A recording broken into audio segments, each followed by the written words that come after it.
वाणी को पवित्र करने के लिए हरिनाम संकीर्तन करेंगे।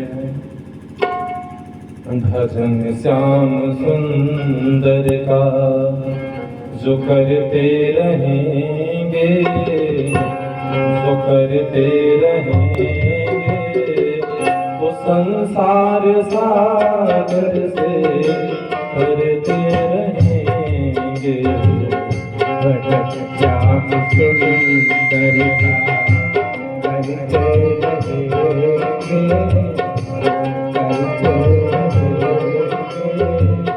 तो संसार सागर से करते रहेंगे। श्याम सुंदर का करते रहेंगे, तो संसार सागर से करते रहेंगे। तो संसार सागर से करते रहेंगे, तो संसार सागर से करते रहेंगे।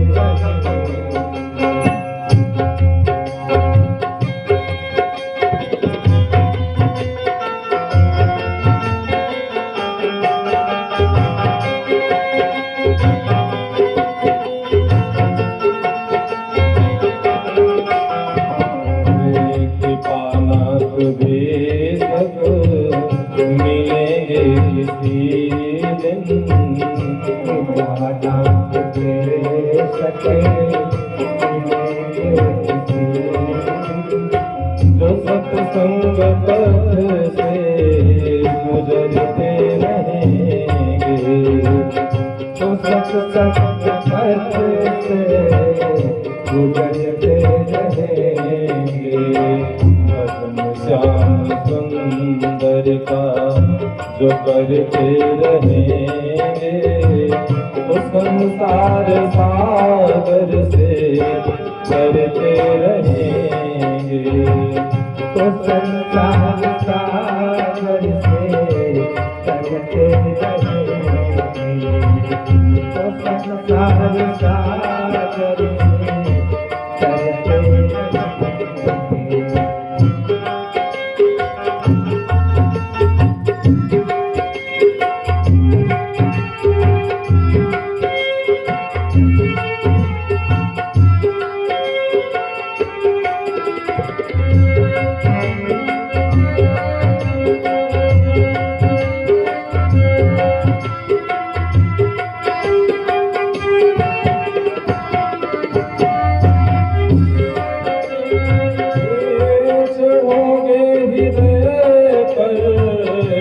सभी के सदा तुम चढ़ोगे हृदय पर, सभी के सदा तुम विमान गिर से उतरते रहोगे, तो संसार सागर से करते रहोगे, तो संसार सागर से करते रहोगे।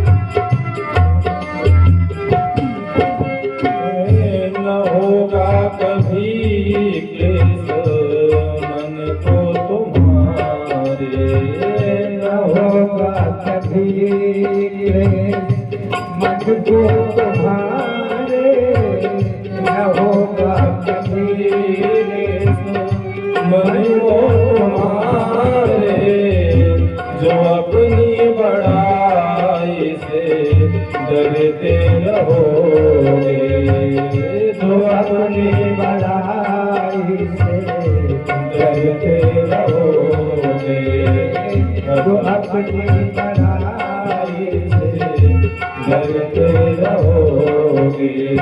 भजन श्याम सुंदर का जो कर करते रहोगे तो संसार सागर से तरते रहोगे।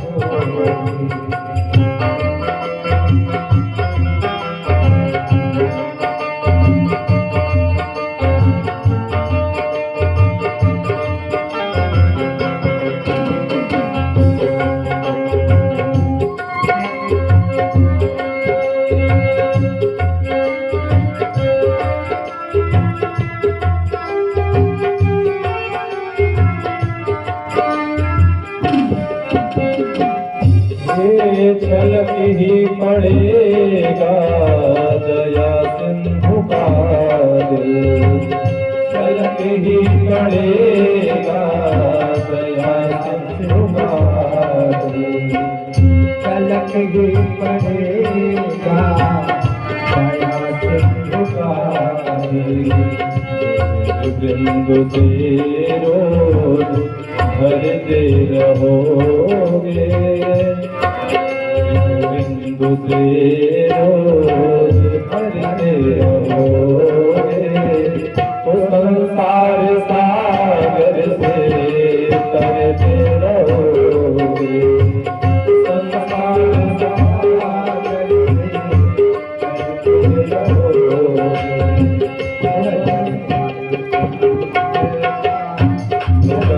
रहोगे।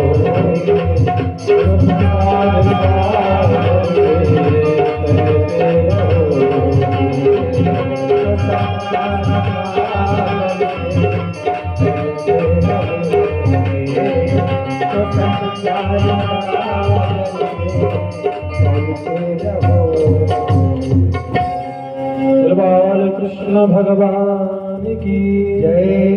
श्रीमद् भागवत महापुराण की जय। जय जय श्री राधे, जय जय श्री राधे। आज भगवान की बहुत ही बड़ी कृपा से आज हम सब एकत्रित हुए। आज श्रीमद् भागवत महापुराण का दिव्य आयोजन किया गया है। मुख्य जजमान के रूप में श्री राम श्रोमण शर्मा जी एवं उनकी पत्नी श्रीमती उर्मिला देवी जी, उनके परिवार के द्वारा हम सबके समय के सदुपयोग के लिए इस भागवत कथा का दिव्य आयोजन किया गया है। भगवान की कथा में जो समय दे रहे हैं, वास्तव में हम सबके जीवन का वही समय सदुपयोग हो रहा है।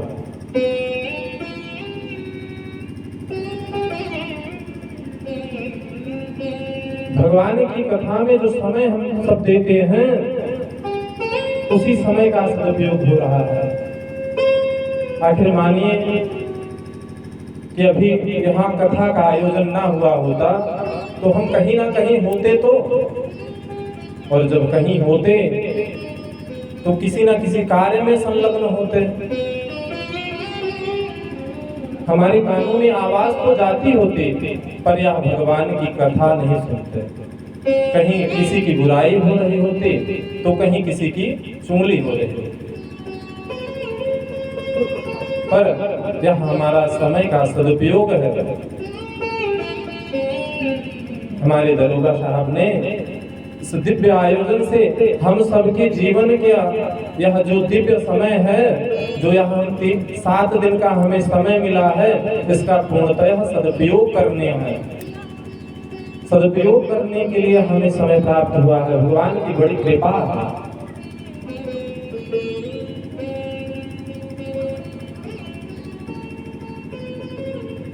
हम सब यहाँ एकत्रित हुए हैं, भगवान का संकीर्तन हो रहा है। यदि अभी और कहीं बैठे होते तो किसी की बुराई कर रहे होते, या किसी कार्य में संलग्न होते, अपने व्यापार में संलग्न होते, इस संसार के अनेक कार्यों में हम संलग्न होते, पर यह समय जो मिला है इसका सदुपयोग करना है।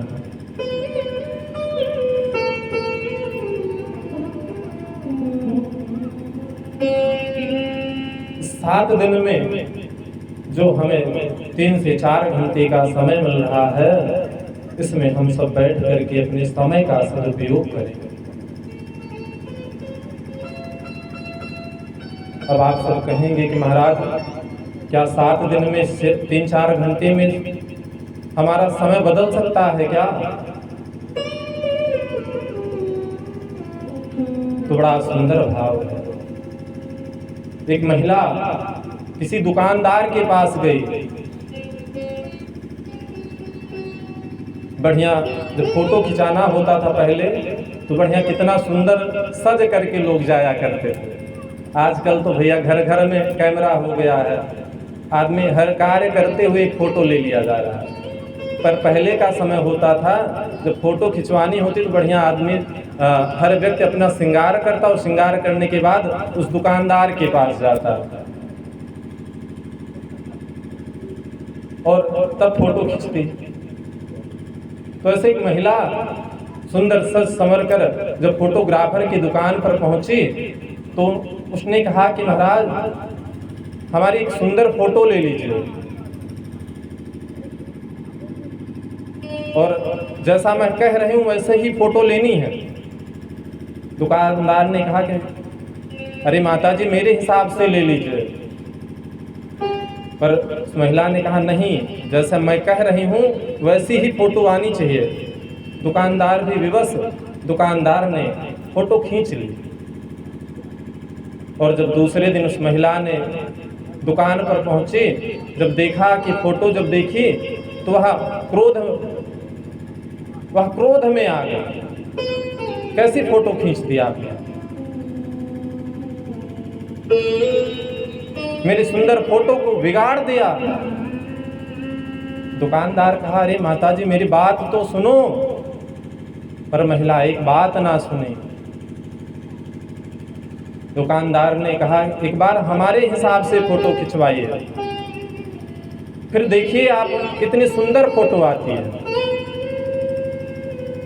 दुकानदार के बारंबार प्रार्थना करने से जब वह मान गई तो जब दुकानदार ने कहा जब मैं फोटो खींचने लगूंगा, जब मैं आपको कहूंगा देखिए तो थोड़ा सा मुस्कुरा दीजिएगा। इस फोटोग्राफर ने जैसे ही फोटो क्लिक की और उसने इशारा किया और माताजी ने मुस्कुरा दिया। और जब दूसरे दिन प्रातःकाल दुकानदार के पास पहुंची और जब वह सुंदर फोटो देखी, प्रसन्न हो गई।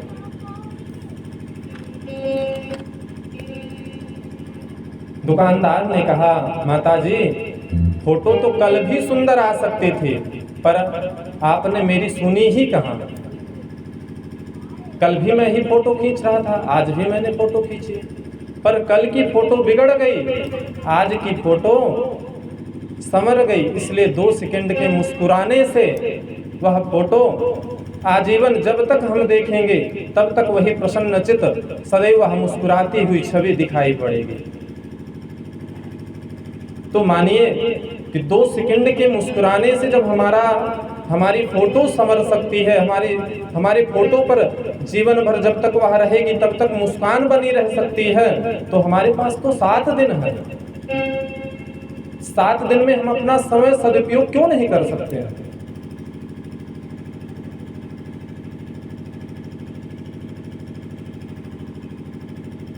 हम अपना समय की बड़ी कीमत है। एक घड़ी की कीमत किसी ड्राइवर से पूछिए। तो समय को संवारना है तो हरि की शरण में रहना पड़ेगा। बोले जय श्री राधे।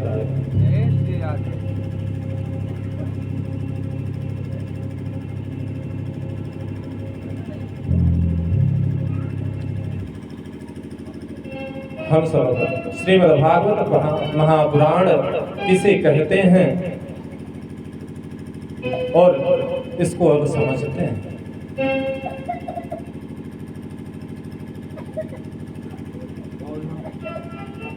आज प्रथम दिवस की कथा में महात्मा की कथा होती है। प्रथम दिन में हम आप जानते हैं कि भागवत क्या है और भागवत क्यों सुनते हैं और इससे सुनने से किन किन का उद्धार हुआ है, इसे हम जानते हैं। अब यार किसी के बारे में हम ना जाने तो उसकी महत्ता नहीं समझ सकते हैं।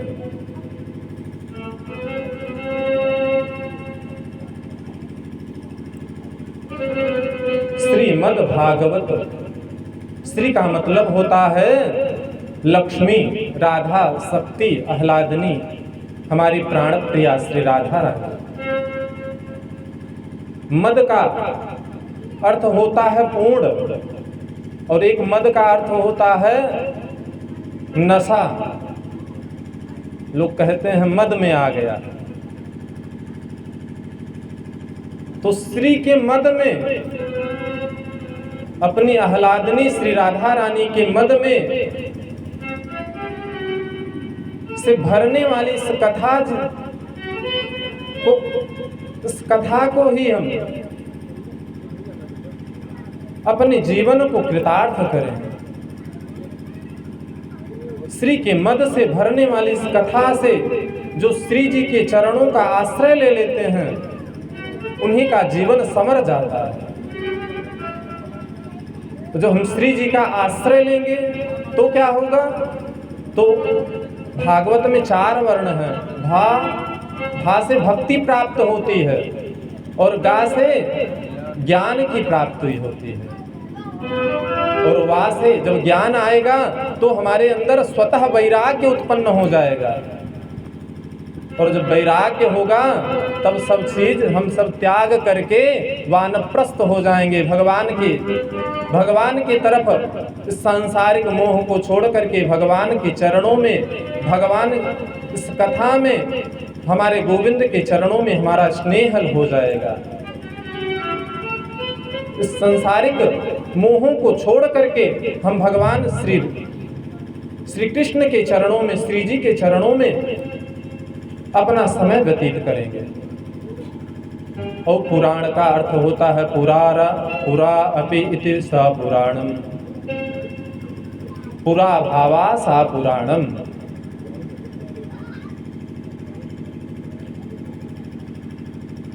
सर्वप्रथम प्रथम दिवस की कथा में हम महात्मा समझते हैं। महात्मा का क्या अर्थ होता है? महत्व, किसी की महिमा, गुण को महात्मा कहते हैं।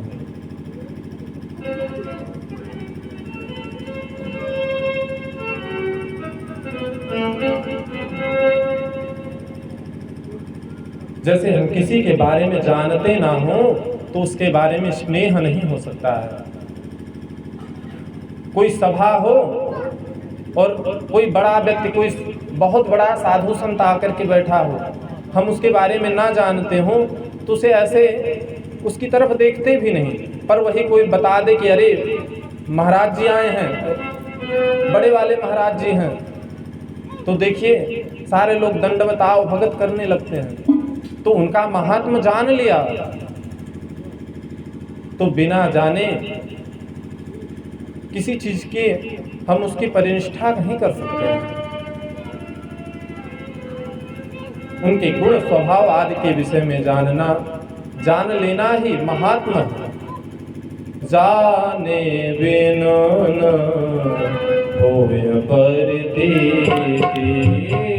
जाने बिनु न होय परदेसी, जाने बिनु न होय परदेसी।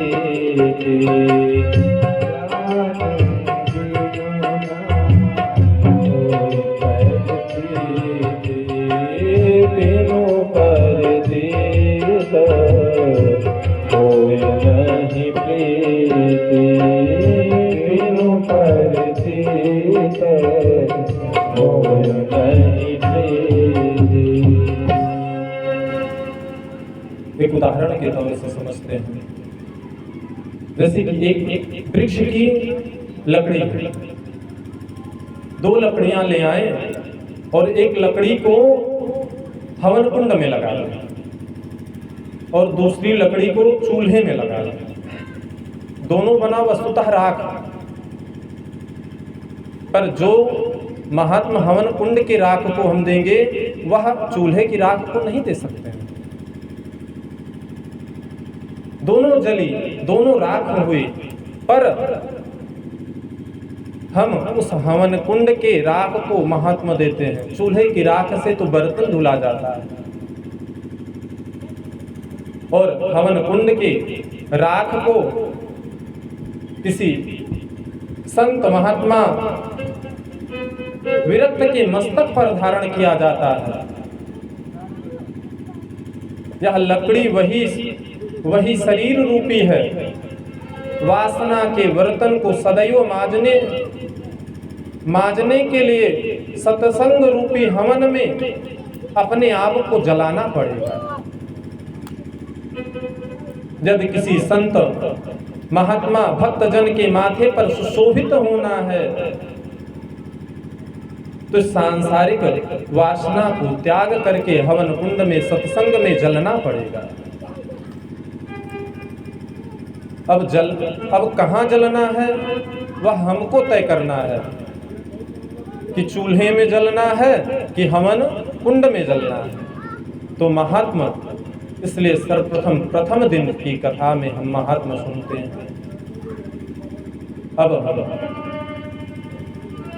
आइए भागवत जी के प्रथम श्लोक में प्रवेश करते हैं।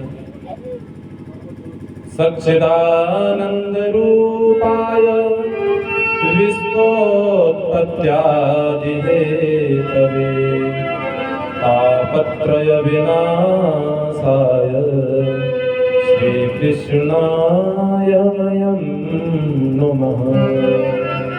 श्री कृष्णाय वयं नमः।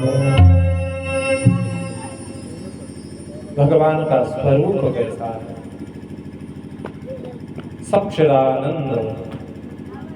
सच्चिदानंद की संधि करेंगे। सत धन चित धन आनंद। भगवान का स्वरूप कैसा है? तीन। सत्य स्वरूप। सत्य स्वरूप में भगवान श्री बालकृष्ण को ही सत्य स्वरूप गर्भ स्तुति में सत्य व्रतम सत्य परम त्रिसत्यम सत्यस्य योनिं निहतं च सत्यै सत्यस्य सत्यं मृतशत्रुनेत्रं सत्यात्मकत्वां शरणं प्रपन्नः। सत्य स्वरूप भगवान श्री नारायण श्री बालकृष्ण को ही कहा गया है, जिनका न आदि है न अनादि है, न अंत है, जो पूर्ण है, जो पूर्ण में भी है और मध्य में भी है और अंत में भी है। ऐसे भगवान सत्य स्वरूप परमात्मा है। उदाहरण के तौर पे हम देखते हैं, एक गृहिणी का सोने का पुराना हार है और उस पुराने हार को लेकर के वह सुनार के पास पहुंची और उसने सुनार से कहा कि इसका सुंदर हार बना दीजिए। सुनार ने उसमें मटेरियल मिला करके गलाया और सुंदर पुनः दिव्य नए हार तैयार किए। वस्तुता में वह पहले भी सोना, उसे क्या कहा जाएगा, सोने का ही हार था, और जब वह गलाया फिर भी सोने का ही है, सोना ही है, और वह जब पुनः निर्माण कर दिया फिर भी वह सोना ही है। तो ऐसे परमात्मा सत्य स्वरूप है। इस प्रकार परमात्मा की पूर्ण मध्य में और अंत में सदैव रहते हैं। और भगवान का दूसरा स्वरूप कैसा है? चित्त। चित्त का अर्थात होता है प्रकाश। उसका एक स्वरूप चित्त भी है और वह चित्त प्रकाश प्रकाश स्वरूप में, हमारे स्वरूप में, इस पिजड़े में चित्त आत्मा रूप में विराजमान है।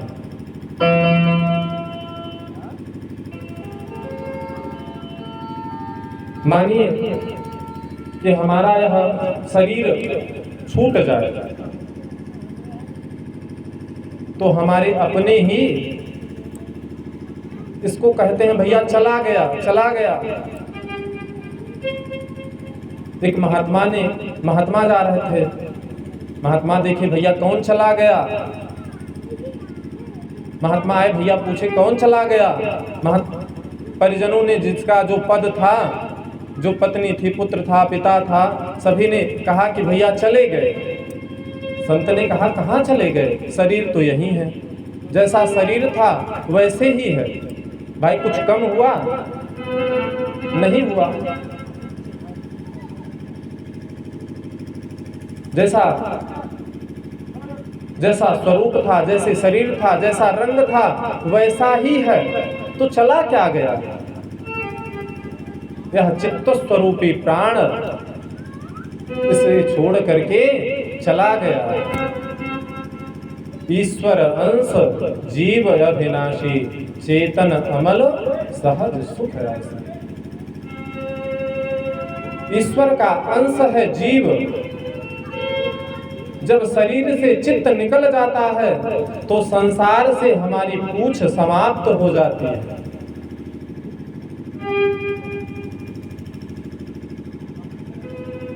बंधुओं, तो दूसरा स्वरूप है भगवान का चित्त और तीसरा स्वरूप है आनंद।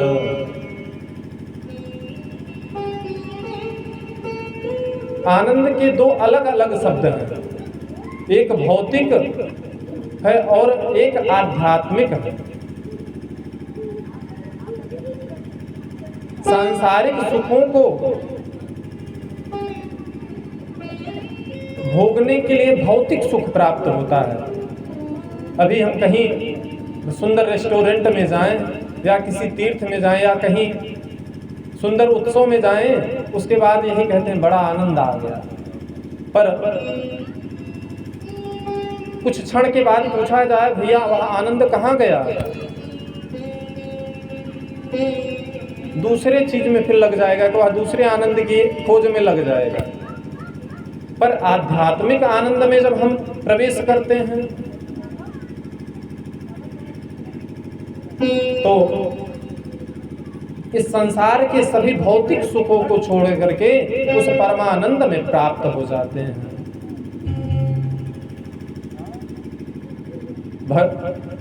भगवान का तीसरा स्वरूप है आनंद। अब परमात्मा के तीन कार्य भी हैं, विस्तोत्पत्त्यादिहेतवे, विश्व की उत्पत्ति करना, पालन करना और संहार करना। श्री गोविंद सृष्टि की रचना भी करते हैं और इसका पालन भी करते हैं और समय आने पर इसे संहार भी कर देते हैं। ब्रह्मा जी को इस सृष्टि का निर्माण करने के लिए मटेरियल मिलता है, तब उसका निर्माण करते हैं। भाई किसी वस्तु को बनाना हो और उसे सामग्री ना मिले तो वह बन नहीं सकता है। किसी कुम्हार के पास जाएं और उसके पास मिट्टी ना हो, बोले भैया घड़ा दे दो, तो घड़ा बनाने के लिए मिट्टी की आवश्यकता पड़ती है। कोई भी सामग्री बनाने के लिए किसी न किसी सामग्री की आवश्यकता पड़ती है। उसी प्रकार जब ब्रह्मा जी को भी सृष्टि की रचना करनी पड़ती है तो उन्हें सामग्री मटेरियल प्राप्त होता है, तब ब्रह्मा जी सृष्टि की रचना करते हैं। ब्रह्मा जी को भी मोह हुआ। भगवान ग्वाल बालों के साथ में ब्रज में सबकी जूठी रोटी भी खा लेते हैं। ब्रह्मा जी को मोह हुआ कि यही परमात्मा है, इस सबका जूठा खा रहा है, यह त्रैलोक्यपति है। ब्रह्मा जी आए, सभी गाय बछड़े सबको चुरा करके ले गए। भगवान ने कहा, ब्रह्मा जी तुम्हें बनाने के लिए हम मटेरियल प्राप्त कराते हैं, तब इस सृष्टि की रचना आप करते हैं, हम आपको दिखाते हैं। भगवान ने सभी गाय, सभी बछड़े, सभी मित्र, यहाँ तक कि वस्त्र, लठ इत्यादि जितनी भी सामग्री, जितनी भी उनके साथ में उनके मित्र थे, सब में सब बन गए।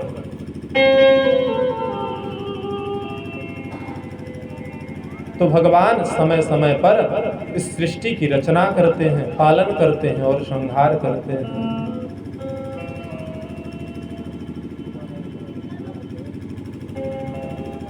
और भगवान के 3 और कार्य हैं। तापत्रय विनाशाय, दैहिक दैविक भौतिक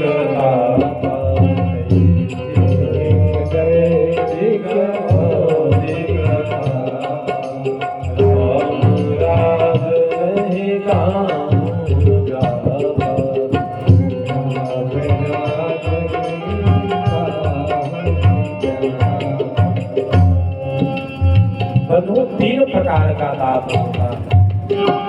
दैहिक, जो सांसारिक रोग होते हैं उसे दैहिक ताप कहते हैं। और दैविक ताप किसे कहते हैं? जो दैवीय ताप, नवग्रह इत्यादि हमारे जब खराब हो जाते हैं, देवताओं की बाधा जब पहुंचती है तो उसे दैविक ताप कहते हैं। और भौतिक ताप किसे कहते हैं? इस सांसारिक वस्तु में जब हम आसक्त हो जाते हैं, उससे छुड़ाने के लिए भगवान की जो आह्लादनी शक्ति है इन तीनों तापों को नष्ट कर देती है। चाहे वह शारीरिक रोग हो, चाहे दैविक ताप हो, चाहे सांसारिक ताप हो, भौतिक ताप हो। जो जीव सच्चिदानंद भगवान की शरण में रहते हैं, गोविंद उनके तीनों प्रकार के तापों को नष्ट कर देते हैं। श्री कृष्णाय वयं नमः, सच्चिदानंद रूपाय विश्वोत्पत्त्यादिहेतवे, तापत्रय विनाशाय श्री कृष्णाय वयं नमः। जो गोविंद प्रभु सच्चिदानंद स्वरूप विश्व की उत्पत्ति, पालन, सृजन करते हैं, तीनों प्रकार के तापों को नष्ट करते हैं, अपने भक्तों को मुक्त करते हैं, ऐसे श्री पुरुषोत्तम श्री बाल कृष्ण के चरणों में हम सब प्रणाम करते हैं।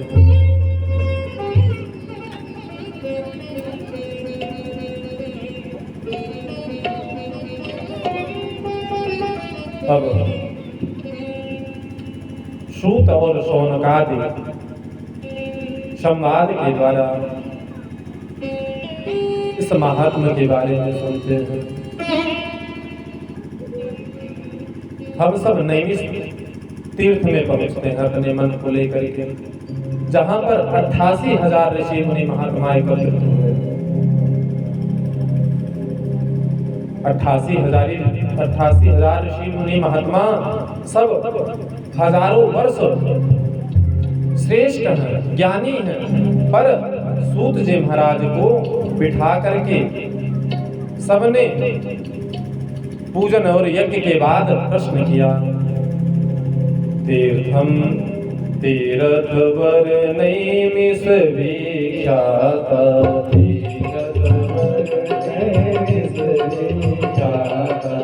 अति पुनीत साधक सिद्धिदाता, अति पुनीत साधक सिद्धिदाता, अति पुनीत साधक।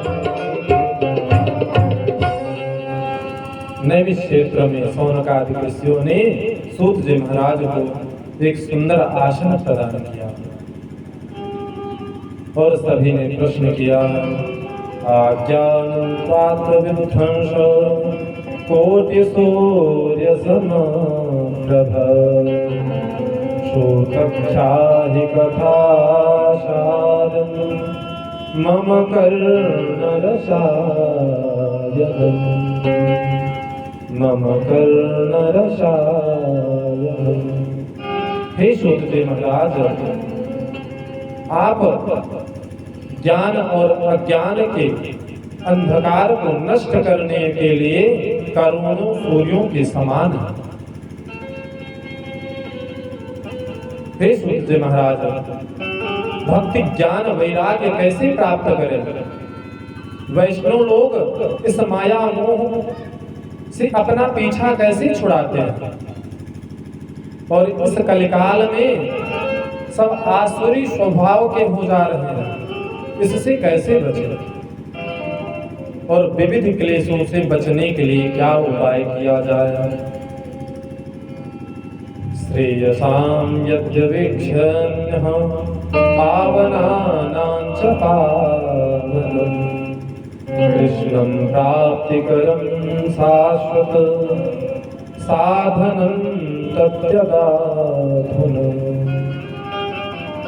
हे सूतदेव महाराज, गोविंद की शाश्वत प्राप्ति कैसे है? सूतदेव महाराज प्रसन्न हो गए।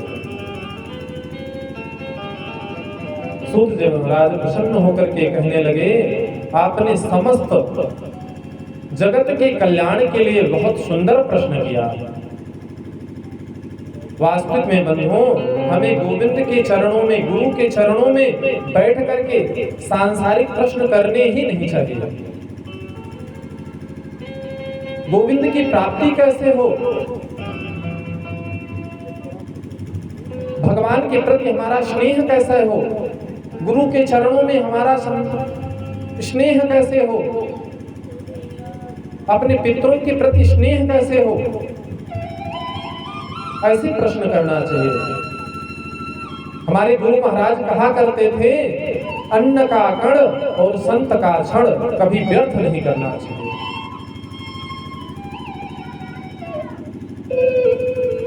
यह हमें सदैव प्रयास करना चाहिए।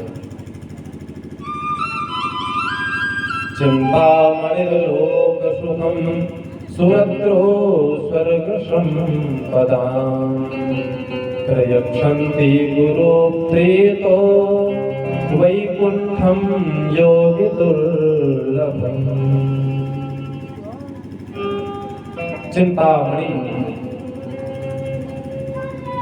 लोक के सुखों को दे सकती है, कल्प वृक्ष स्वर्ग के सभी सुखों को दे सकता है, किंतु यदि गुरु की कृपा हो जाए तो देवताओं को भी दुर्लभ वैकुंठ की प्राप्ति नहीं हो सकती। हे सूतदेव महाराज, आप पर तो गुरु की कृपा है, उसी कृपा के प्रसाद से हम सब वीतरागों पर परोसिए। सूतदेव महाराज कहते हैं, हे शौनकादि ऋषियों, आपने जगत के कल्याण के लिए बड़ा सुंदर प्रश्न किया है, इसलिए हम तुम्हें संपूर्ण सिद्धांतों का निष्कर्म सुनाते हैं। कालव्याल मुखग्रास त्रास निर्नाश हेतवे श्रीमद्भागवतं शास्त्रम् कलौ कीरेण भाषितम् कलौ कीरेण भाषितम्।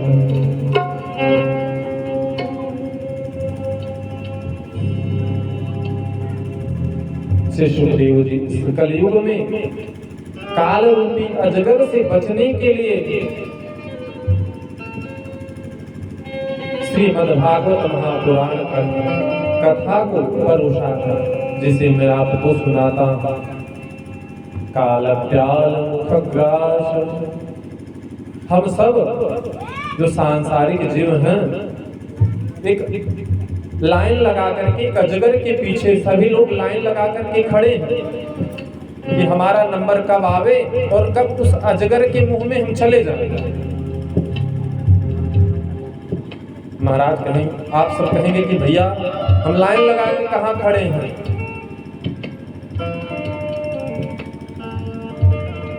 सूत जी महाराज कहते हैं काल व्याल मुख ग्रास, इस काल रूपी अजगर के मुख में हम सब लाइन लगा करके खड़े हैं। कब किसका समय आ जाए कुछ पता नहीं है। आज यहाँ बैठे हैं, कल क्या होगा कुछ पता नहीं है।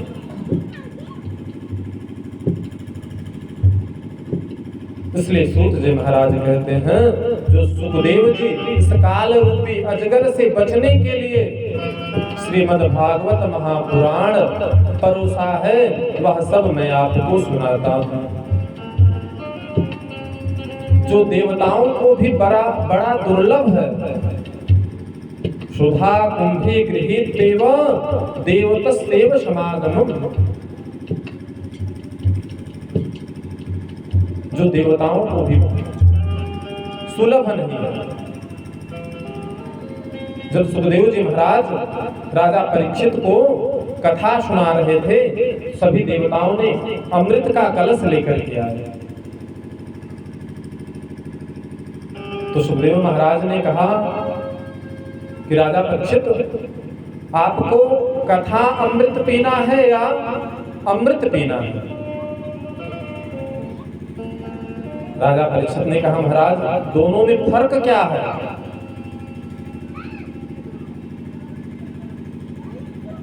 तो सुखदेव महाराज कहते हैं अमृत पीने से आपको सांसारिक सुख मिलेगा, स्वर्ग के सुख प्राप्त होंगे, आपके पुण्य का क्षय होगा। पर कथा अमृत पान करने से आपके गोविंद की शरण की प्राप्ति हो जाएगी, आपको वैकुंठ लोक की प्राप्ति हो जाएगी। एवं विनमयते जाते सुधा राजा प्रपीयताम्, तपस्यामि वयं सर्वे श्रीमद्भागवतामृतम्।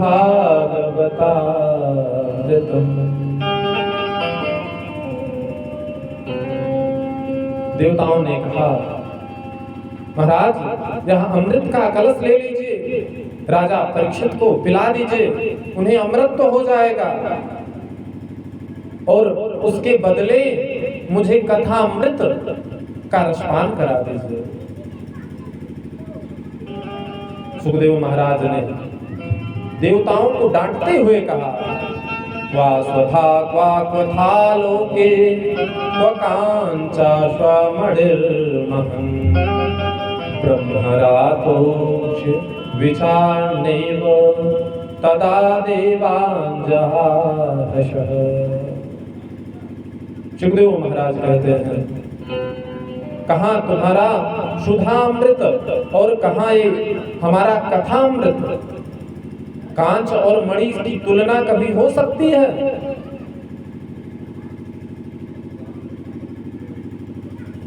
पारस मणि और एक नार्मल कांच हो, दोनों का समतुल्य नहीं हो सकता, दोनों एक समकक्ष नहीं हो सकते हैं। कहाँ पारस मणि और कहाँ तुम कांच का टुकड़ा दिखा रहे हो। अमृत पी करके पुण्य हमारे नष्ट हो जाएंगे, पर कथा अमृत पी करके इस मृत लोक में मुझे गिरना नहीं पड़ेगा। क्षीणे पुणे मृत लोके विनश्यति, किंतु कथा अमृत तो गोविंद की प्राप्ति करा देता है।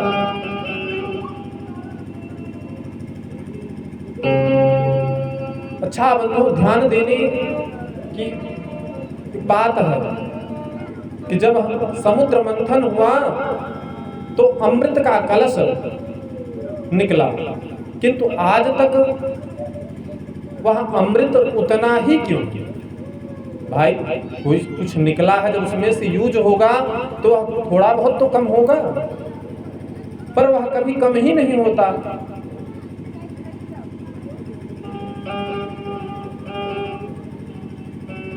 किसी संत ने एक उदाहरण के तौर पे कहा, एक बार 3 मित्र थे, तीनों बड़े कंजूस थे। तीनों एक बाजार में गए और तीनों ने 1-1 किलो घी लिया। और तीनों ने कहा कि एक एक महीने बाद फिर यहीं एकत्रित होंगे और सभी अपने अपने घी के बारे में बताएंगे। धीरे धीरे समय व्यतीत हुआ, 1 महीना बीत गया, तीनों उसी स्थान पर पुनः एकत्रित हुए। पहले ने कहा, भैया मैं तो एक सींके से पहले और आखिरी रोटी में लगा लेता था और घी की सुगंध आ जाती थी और सारी रोटी खा लेता था। दूसरे ने कहा,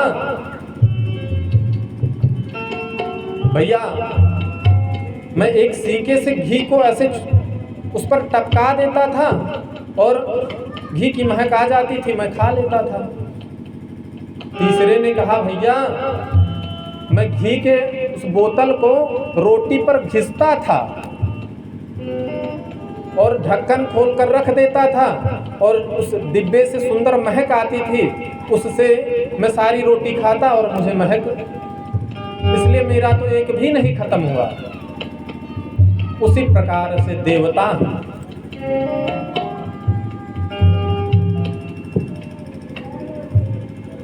जो बड़े कंजूस हैं, भाई थोड़ा भी निकाला होता, सीख से भी निकाला होता तो थोड़ा बहुत अमृत कम तो हुआ होता।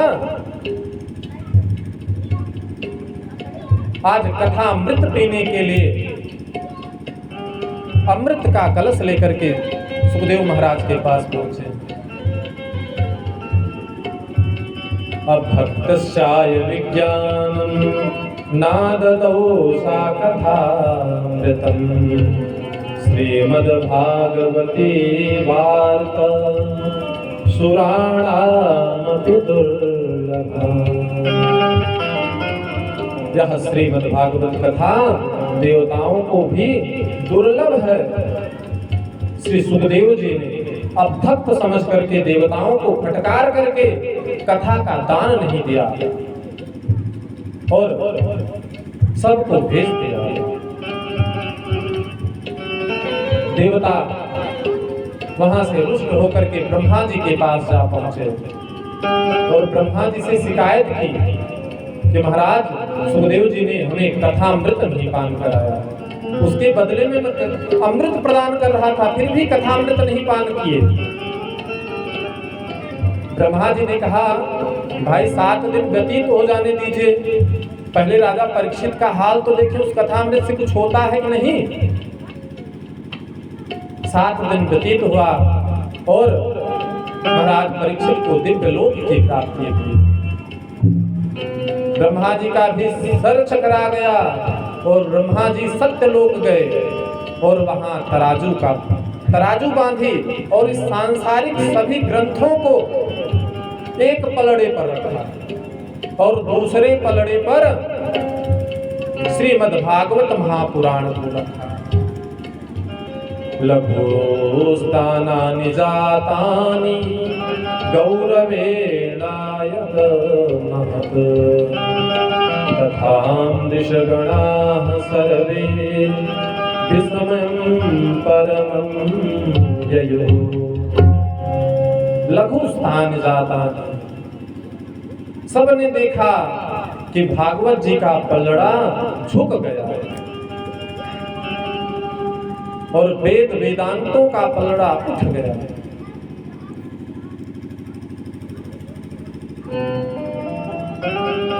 बंधुओं, कथा भागवत जी की कथा का पलड़ा नीचे झुक गया, क्योंकि भागवत जी कोई साधारण पुस्तक नहीं है। भागवत जी तो श्री साक्षात भगवान श्री कृष्ण की वांग्मयी प्रतिमूर्ति स्वरूप भगवान स्वयं भगवान श्री कृष्ण। तेने वांग्मयी मूर्ति प्रत्यक्षां वर्तते हरि। ब्रह्मा जी ने भागवत जी को प्रणाम किया और भागवत जी श्रीमद की उपाधि देकर के चले गए। शौनकादिक ऋषियों ने पूछा महाराज कथा 7 दिन की ही क्यों होती है और इस कथा को सर्वप्रथम किसने श्रवण किया? तो सूत जी महाराज कहते हैं सर्वप्रथम इस कथा को श्री नारद जी ने अपने पिता ब्रह्मा जी से सुना, किंतु साप्ताहिक कथा की विधि नारद जी अपने भैया सनत कुमारों से श्रवण की। सौनकादि ऋषियों ने कहा कि महाराज कृपया करके विस्तार से बताइए। तो सूत जी महाराज कहते हैं एक बार की बात है, सनत कुमार बद्री विशाल में सत्संग के लिए भ्रमण कर रहे थे। तभी उन्होंने नारद जी को देखा,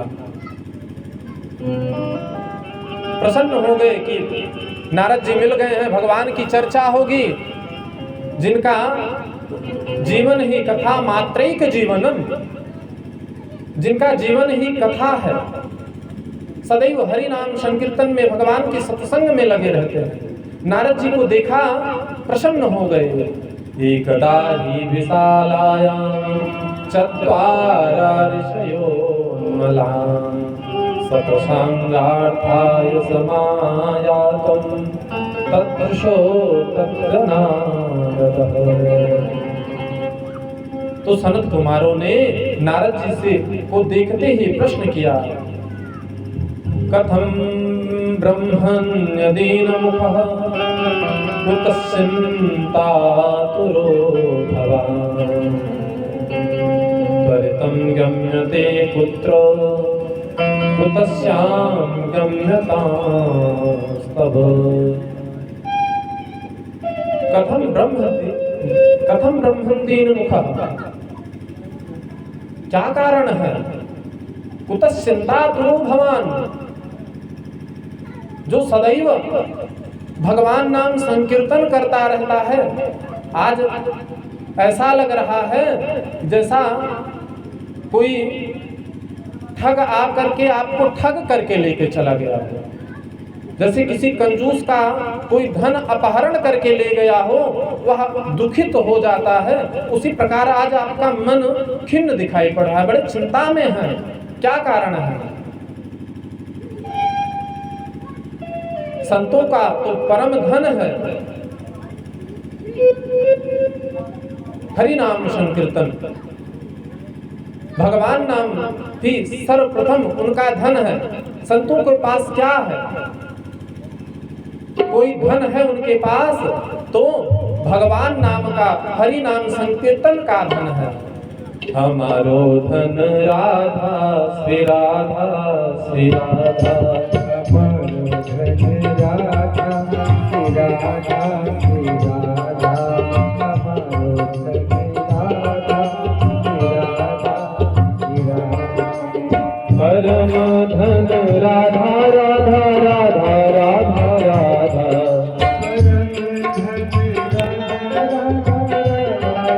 संतों का धन राधा श्री राधा श्री राधा,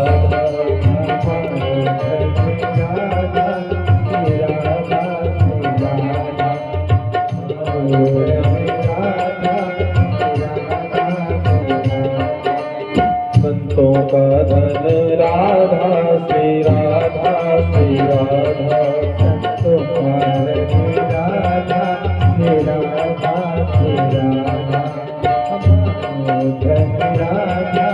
श्री राधा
तो संतों का परम धन है श्री हरि नाम संकीर्तन, श्री राधा नाम ही परम धन। नारद जी अपने भाइयों से कहा, मैं क्यों परेशान हूं, उसे सुनो। अहम तो पृथ्वी ज्ञातो ज्ञात्वां सर्वे त्वमागतिं, पुष्करं च प्रयागं च काशी गोदावरी तथा, अधिक्षेत्रे कुरुक्षेत्रे श्रीरंगं सेतुबन्धनम्, एवं मरुभयतीर्थेषु धनायास्तथा। मैं पृथ्वी पर सत्संग की कामना के लिए आया। मैं गया, पुष्कर गया, प्रयाग गया, काशी गया, गोदावरी गया, हरिक्षेत्र गया, कुरुक्षेत्र गया, श्रीरंगम सेतुबंधनम, किंतु मुझे कहीं भी शांति नहीं मिली। नारद जी कहते हैं, मैं इस कलयुग के प्रभाव से सबकी बुद्धि दूषित हो गई है।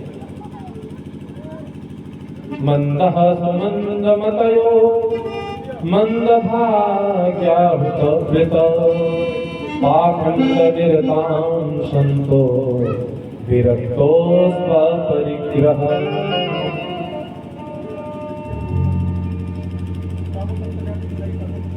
पाखंड निरतां घोरः, सभी जगह पाखंड का बढ़ावा हो गया है।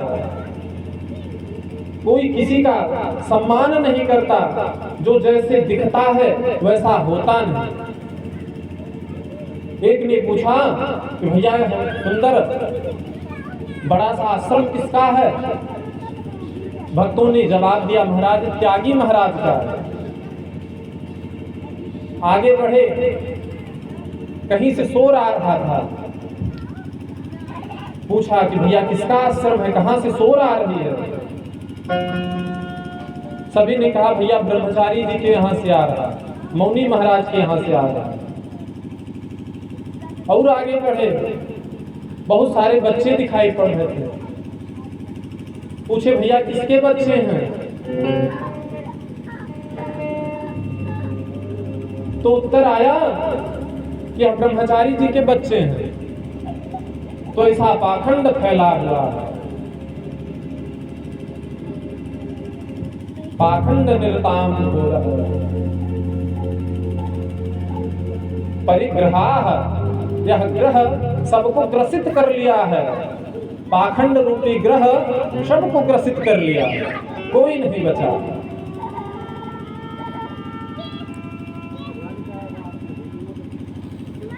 तरुणी प्रभुता श्याल को बुद्धिदायकः, कन्यां विक्रयणतो लोभात् दंपतीनां सकलकलम्।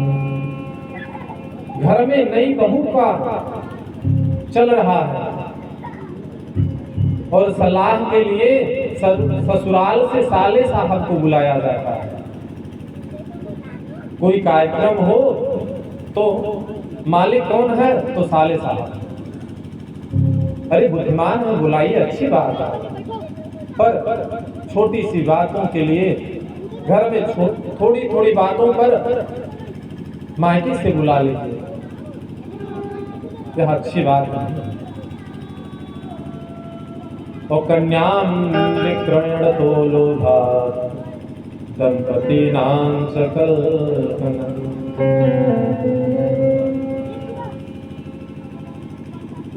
कन्या का क्रय विक्रय हो रहा है।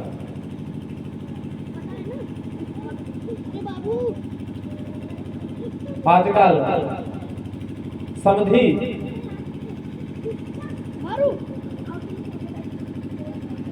लड़के के पिता को या लड़की के पिता को समधी कहते हैं।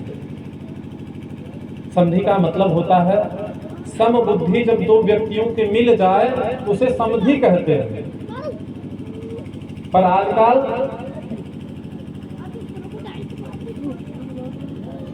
कहेंगे भैया सौदा तय हो गया है इसलिए विवाह पक्का कर लिया है। तो आजकल तो सौदा कर रहे हैं।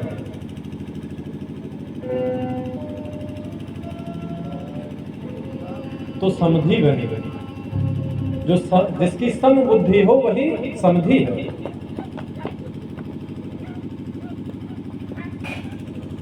यमुनां तटमापन्यो तत्र लीला हरे नभो।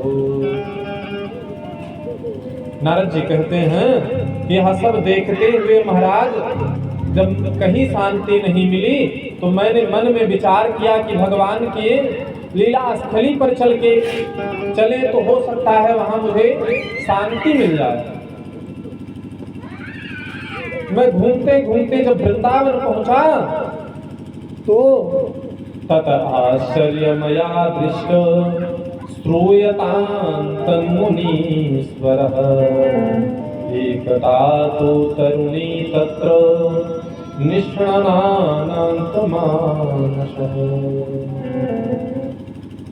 तत्र आश्चर्य,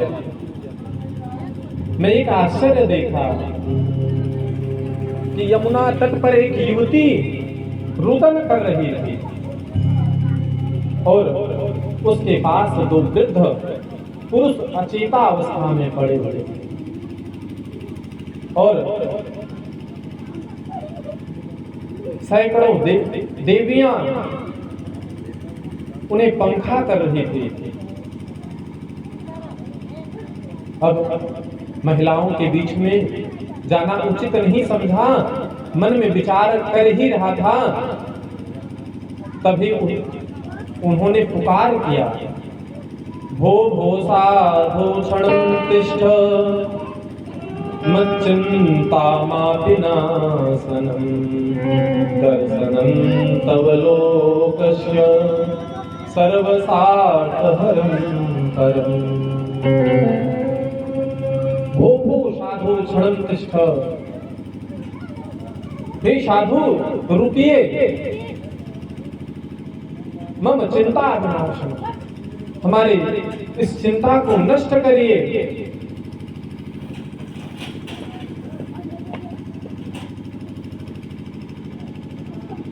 नारद जी ने कहा, भैया जब मैं उनके पास गया तो मैंने प्रश्न किया, भवदेवी तो विस्तार स्वस्थ दुःखस्य कारण।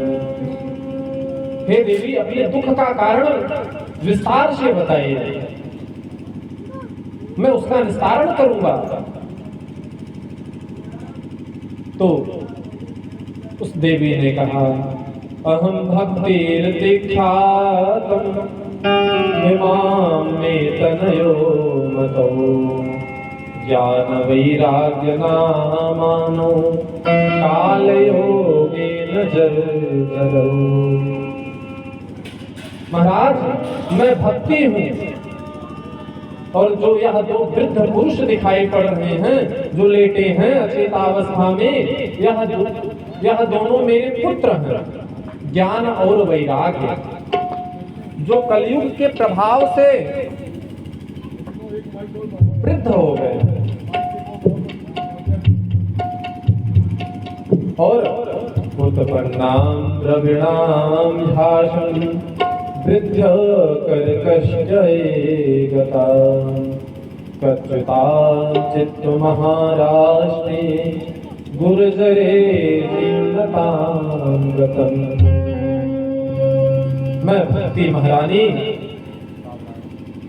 मैं द्रविड़ देश में उत्पन्न हुई और कर्नाटक में पली बढ़ी और महाराष्ट्र में कहीं कहीं सम्मान मुझे प्राप्त हुआ और जब गुजरात महाराज पहुंची तो पुनः मैं फिर से जीर्ण हो गई और वृंदावनम पुनः प्राप्तम नवीनेन स्वरूपिणे। जब मैं वृंदावन भगवान की क्रीड़ा स्थली पर पहुंची तो मैं पुनः नवीन हो गई और जहां मेरे दो पुत्र अचेतावस्था में चले गए। वास्तविक में बंधु वृंदावन भक्ति महारानी का घर है। ज्ञान की प्राप्ति के लिए गंगा के तट पर जाना चाहिए। काशी में ज्ञान की नगरी है काशी, और वैराग्य चाहिए तो सरयू मैया के तट पर जाना चाहिए अयोध्या, और भक्ति प्राप्ति के लिए यमुना महारानी के तट पर भक्ति प्राप्त होती है। भक्ति महारानी कहती है नारद जी, एक माँ के सामने उनके बेटे वृद्ध हो गए हैं तो उस माँ के ऊपर क्या बीतेगी आपसे अच्छा कौन जान सकता है। भक्ति महारानी कहती है इदं स्थानं परित्यज्य विदेशं गम्यते मया। हे नारद जी, अगर मेरे दुख का निस्तारण नहीं हुआ तो मैं इस स्थान को छोड़ करके विदेशम गम्यते मया, मैं विदेश को चले जाऊंगा। नारद जी कहते हैं तेन लुप्त्वा सदाचार योग मार्गस्थ समास्य च। हे देवी, इस दारुण कलियुग के प्रभाव से सदाचार योग मार्ग सब लुप्त हो जा रहा है। सब विषयानुराग में अंधे हो जा रहे हैं। इसी कारण से तुम्हारे पुत्र वृद्ध हो गए। और वृंदावन से संयोगम पुनस्ताम तरुणीन वनम वृंदावनस्तेन भक्ति नृत्यते नृत्य च। वृंदावन के संयोग से तुम तरुणी हो गई और यहाँ वृंदावन धाम धन्य है जहाँ भक्ति सर्वत्र नृत्य करती रहती है। जयति जयति माया यस्य काया धवस्ते वचन रचनमीकं केवलं च कलये। ध्रुव पद्म पियातो यति कृपास्तो ध्रुवोऽयं सकल कुशल पात्रं ब्रह्मपुत्रं नतात्। हे भक्ति महारानी कहती हैं नारद जी, आपकी जय हो। आप जिन पर कृपा कर दो उसका कल्याण होगा। आपने ध्रुव पर कृपा की, आपने प्रहलाद पर कृपा की, उसी प्रकार हमारे इन दोनों पुत्रों पर भी कृपा कर दीजिए। नारद जी कहते हैं हे देवी, क्यों चिंता कर रही हो? आप तो नारायण के समीप हो। आप उन्हीं का स्मरण करिए, आपके दुख दूर हो जाएंगे। आप भगवान का चिंतन करिए, उन्हीं से आपका साथ सर्वत्र दुख नष्ट हो जाएगा।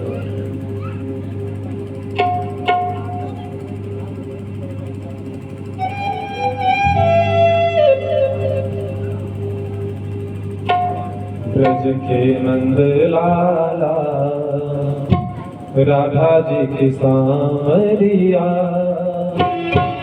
सब दुख दूर करो जब तेरा नाम।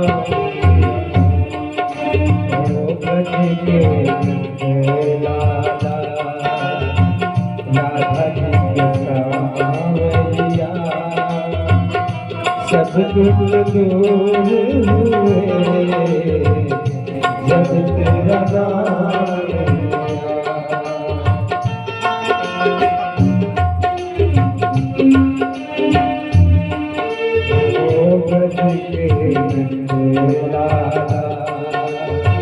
राधा जी के सांवरिया, सब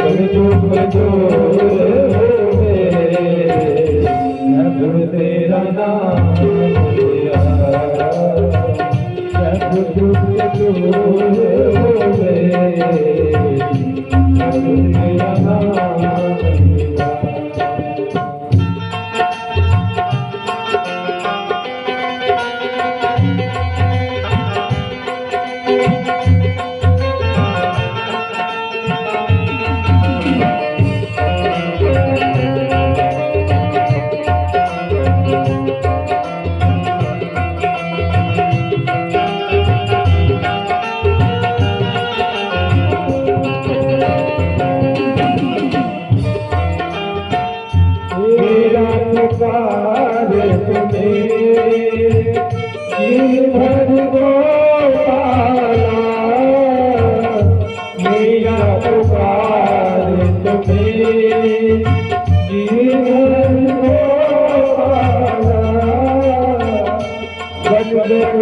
अमृत में विश्व भरा प्यारा, भज गया अमृत में विश्व भरा प्यारा, विश्व भरा प्यारा। और से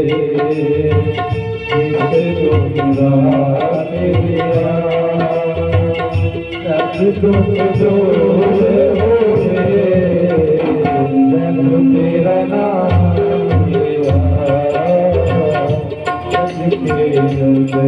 नाम राधा सब लोग तेरा नाम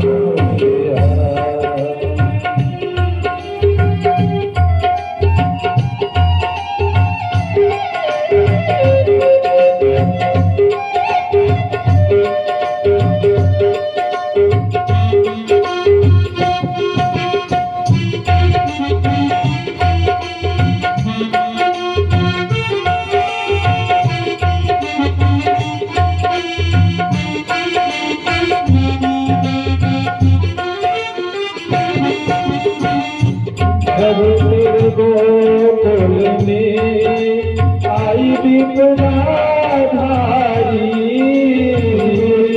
तेरे गोकुल में आई विपदा धारी,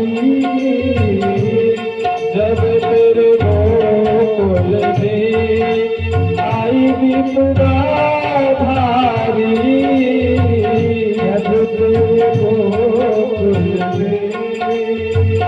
आई विपदा भारी,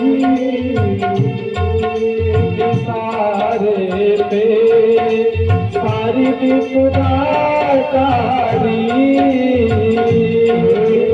सारे पे सारी विपदा कारी, सारी विपदा कारी। गया गोवर्धन जिसे तूने उठा लिया, गोवर्धन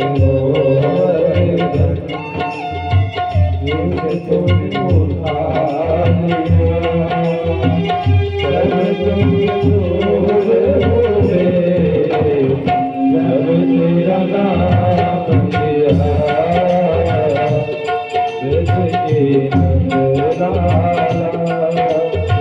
राधा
नैनों में श्याम बसे मन में बनवारी,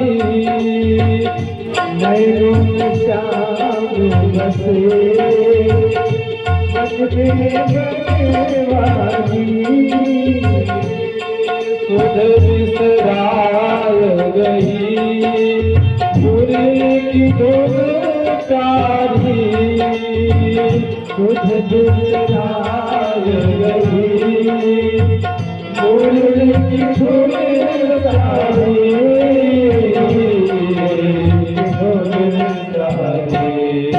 मेरो मन मंदिर में रास रसायो रसिया मेरो मन मंदिर में रास रसायो रसिया सब दुख दूर होवे जब तेरा नाम लिया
मेरे दुखड़े सारे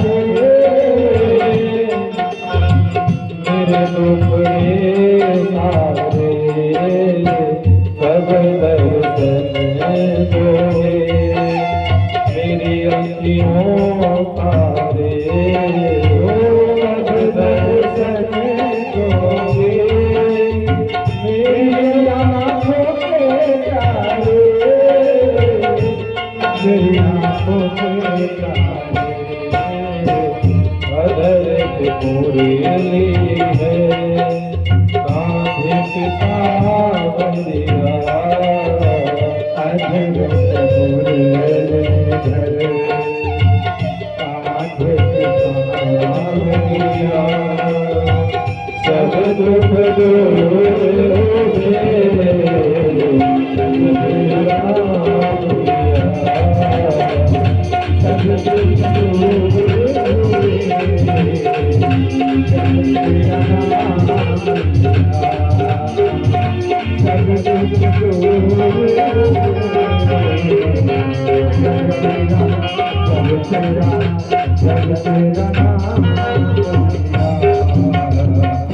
भगवान कृष्ण भगवान की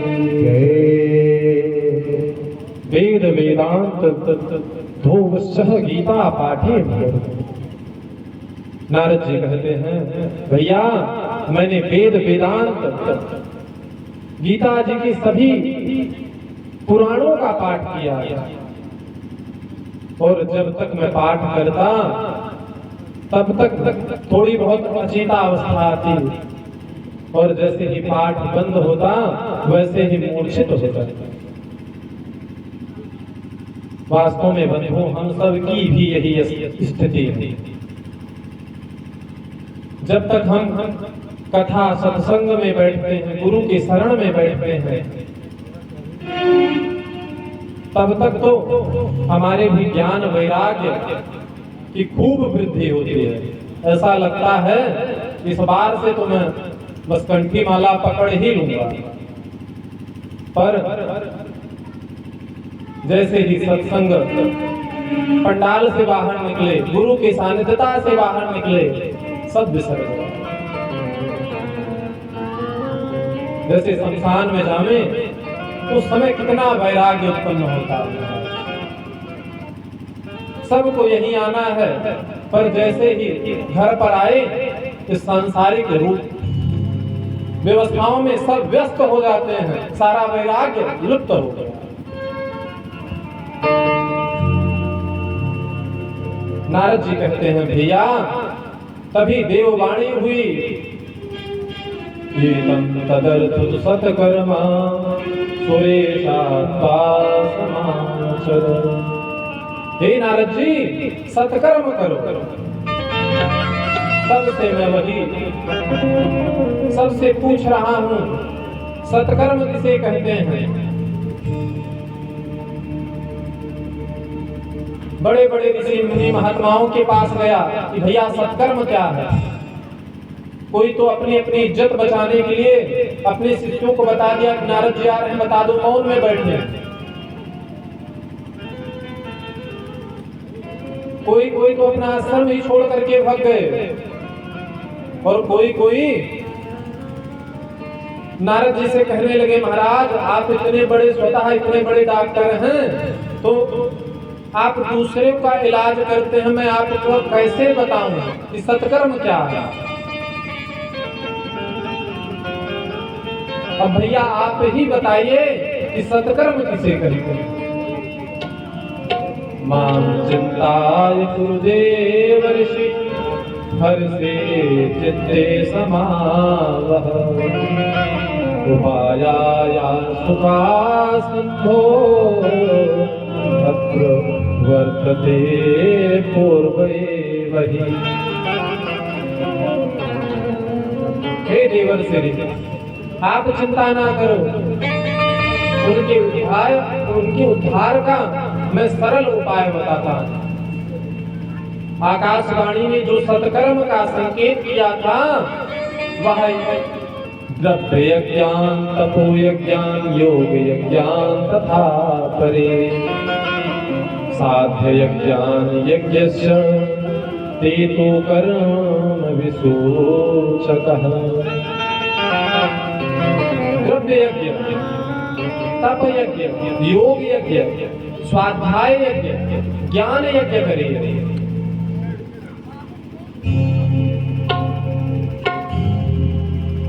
सत्कर्म सूचितो नूनां ज्ञान स्मृतो बुधे श्रीमद्भागवतालापं सातु गीतः सुखादिभिः। नारद जी ने पांचवा सत्कर्म श्रीमद्भागवत ज्ञान यज्ञ, इसके द्वारा ही ज्ञान वैराग्य ये सभी कष्ट दूर हो जाते। नारद जी बोले भैया क्या मजाक कर रहे हैं? वेद वेदांत गीता पाठे मुहुर्मुहुर, जो वेद वेदांत मैंने सुनाया उससे कुछ नहीं हुआ तो इससे क्या होगा?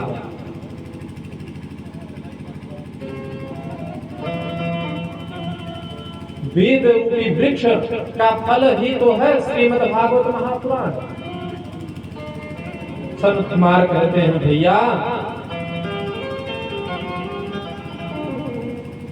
जो फल में मिठास होती है वह वृक्ष में नहीं होती है। अब कोई आम का वृक्ष पकड़ के खाने लगे, कहे महाराज आम का तो स्वाद ही नहीं आ रहा है, तो जो आम का स्वाद है वो आम के वृक्ष से नहीं आ सकता। जैसे दूध से घी बनता है, अब पर दीपक जलाना हो कोई कहे कि दूध से ही जला दीजिए, भाई दूध से ही घी बनता है, दूध में ही दीपक जला दो, तो दूध से नहीं जल सकता। उसे जमाना पड़ेगा, उसे मथना पड़ेगा।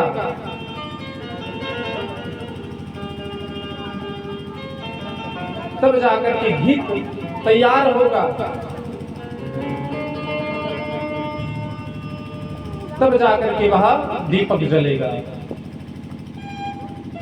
संत कुमार महाराज कहते हैं भाग्योदयेन बहुजन्म समर्जितेन सत्संगमं च लभते पुरुषो यदा।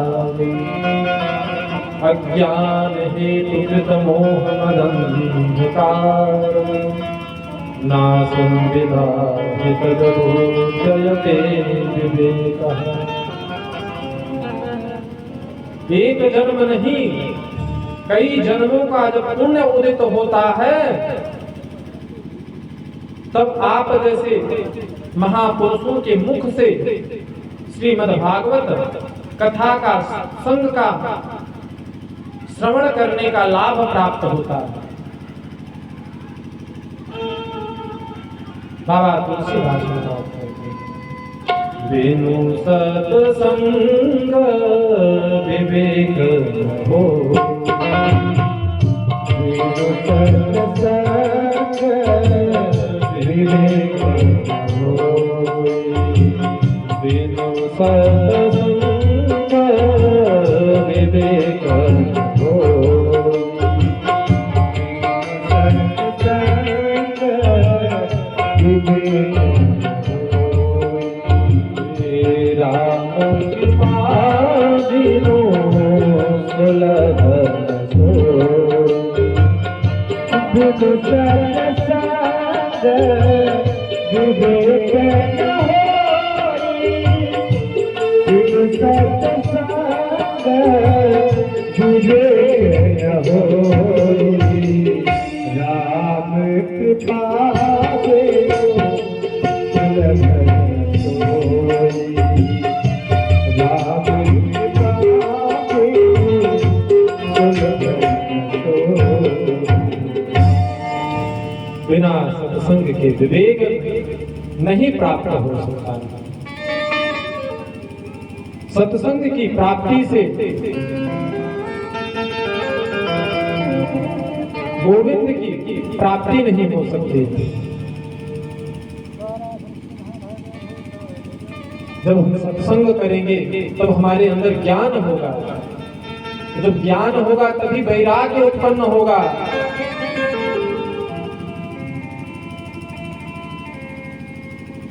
सौनक कुमार कहते हैं, नारद जी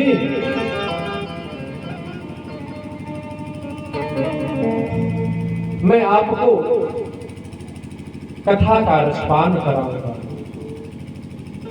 पर कथा होगी कहाँ?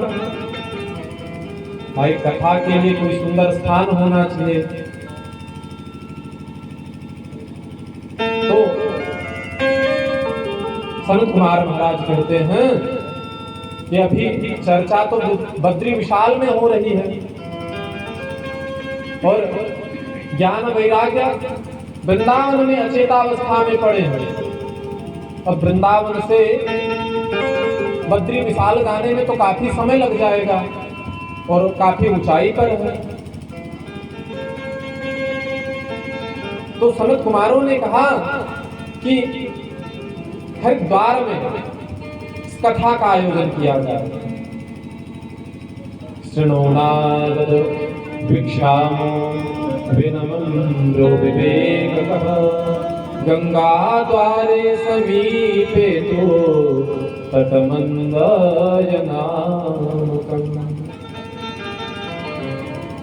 मंद नामक वन में, गंगा द्वार पर, गंगा के तट पर, आनंद नामक वन में इस कथा का आयोजन है।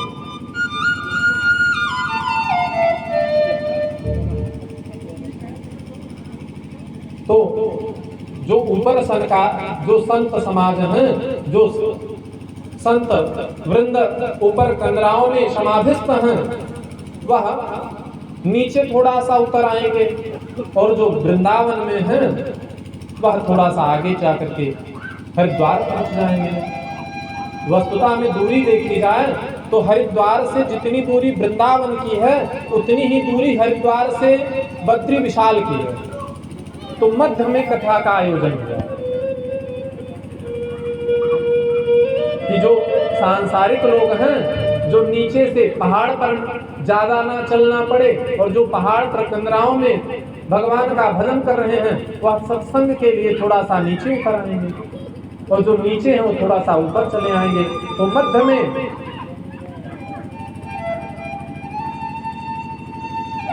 कथा का आयोजन हुआ और जैसे ही सभी ने सुना कि गंगा द्वार पर कथा का आयोजन किया गया है, तो सुनते ही भृगु वसिष्ठस्य शमनस्य गौतमः मेधात थे दुर्लभ देवता तो रामस्तथा गणिकस्तकौशकेव मृगान्नपुत्रा शिवयेस्तु नारदः योगेश्वरो व्यासो पराशरस्य छायासु गोजालादिर्दस्य मुख्यम् सर्वेऽपि मुनिगणा सह पुत्रशिष्याः स्वस्ति स्थिराशयसुते रमणेन युक्ताः। भृगु वशिष्ठ नारद गौतम जितने भी ऋषि मुनि महात्मा जिनने सुना कि गंगा द्वार पर कथा का आयोजन हो रहा है, सभी अपने भक्तों के साथ में, अपने शिष्यों के साथ में सब गंगा द्वार पर पहुंचने लगे। सब ज्ञान वैराग्य की प्राप्ति के लिए, भक्ति की प्राप्ति के लिए गंगा तट पर पहुंच गए। सदा सेव्या श्रीमद्भागवते कथा यस्यां श्रवणमात्रेण हरिष्यन्त समाश्रये। सदा श्रीमद्भागवत की कथा श्रवण पान करो, इसके श्रवण मात्र से नारायण आपके हृदयस्थ में आकर के कैद हो जाते हैं। कैद का अर्थ होता है बंद करना। अब जैसे यहाँ कथा हो रही है, अब यही चारों तरफ दरवाजा लगा होता और कथा प्रारंभ से पहले हम निर्देश लिखा जाता कि जो कथा के समय पर पहुंचेगा वही कथा में प्रवेश हो, उसी का प्रवेश होगा। वृंदावन में जैसे संत थे, जब उनका सत्संग होता था तो उस मंदिर में जो पहुंच जाता था, कथा उस समय से पहले उसी का प्रवेश अंदर होता था, नहीं तो बाहर से दरवाजा लॉक। और रात्रि में 2 बजे सत्संग करते थे और 2:01 पर दरवाजा बंद हो जाता था। तो भगवान की कथा सुनने से भगवान कैद हो जाते हैं।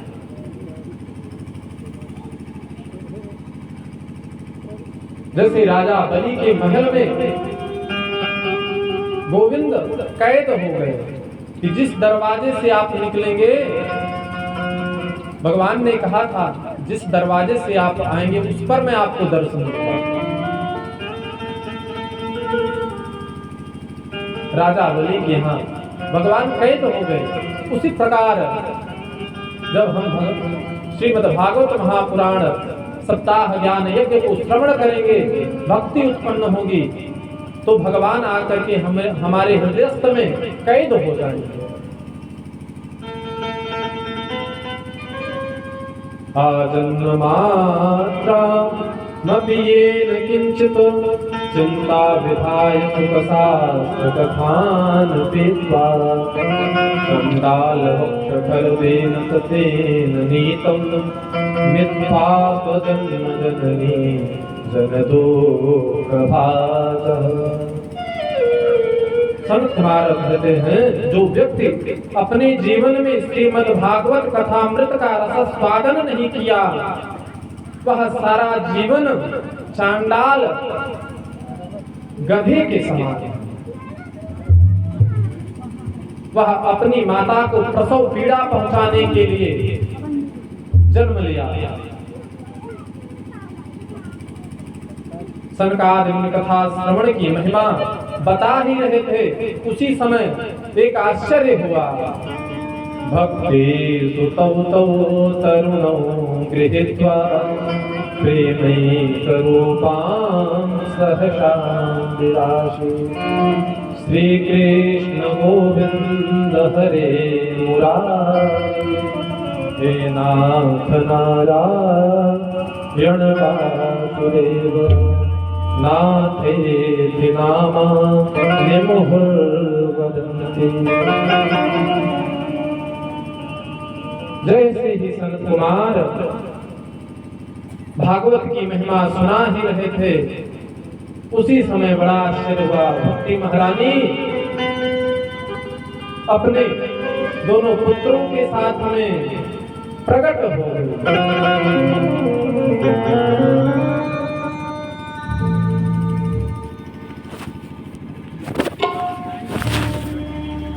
समय को देखते हुए